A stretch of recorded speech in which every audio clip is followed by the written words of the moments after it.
Hello, what's up guys? Nandito na naman si Mr. Bean TV.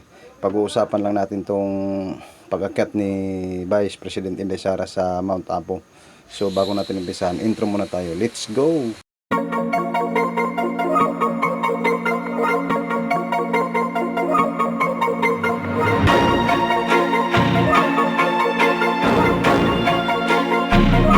So ayun nga, umakyat nga kahapon si VP Inday Sara Duterte sa Mount Apo. Para break muna sa trabaho bilang Vice President at Education Secretary guys.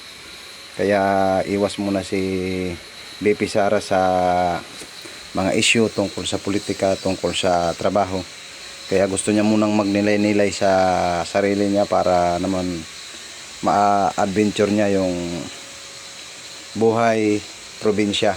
Kaya doon muna siya nagmuni-muni sa Mount Apo sa taas para naman makaiwas ng mga problema sa ating bansa na kinaharap, mga issue sa politika. Kaya umakyat si Inday Sara sa Mount Apo para mag island hopping, para maka-experience ng mga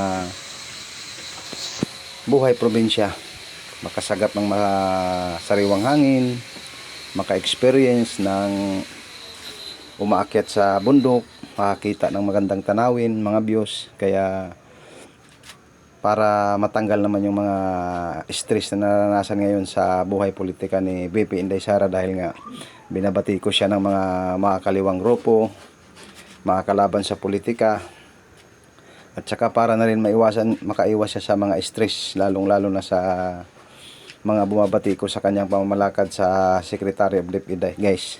Simula nang tanggalan siya ng confidential fund ng ilang mga tambalos-los nating mga congressman.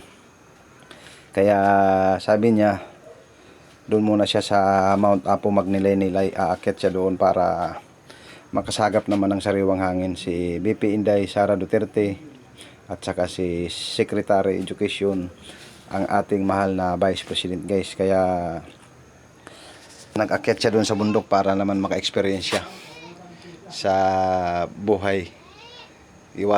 Umiwas muna siya sa mga issue, na ang daming issue na pinapukol sa kanya, mga batikos, samantalang malayo pa naman sana ang eleksyon, at saka 2028 pang presidential election. Kaya ngayon binabatikos na siya, binabakbakan na siya para siraan siya sa ating mga kababayan guys. Kaya doon muna siya nagnilay-nilay sa Mount Apo, inakyat niya para matanggal naman yung mga stress na nangyayari sa buhay niya simula ng tinanggalan siya ng confidential fund ng ating mga tambalos-los na congressman guys, dahil alam nila na gagamitin yung confidential fund para sa kanila.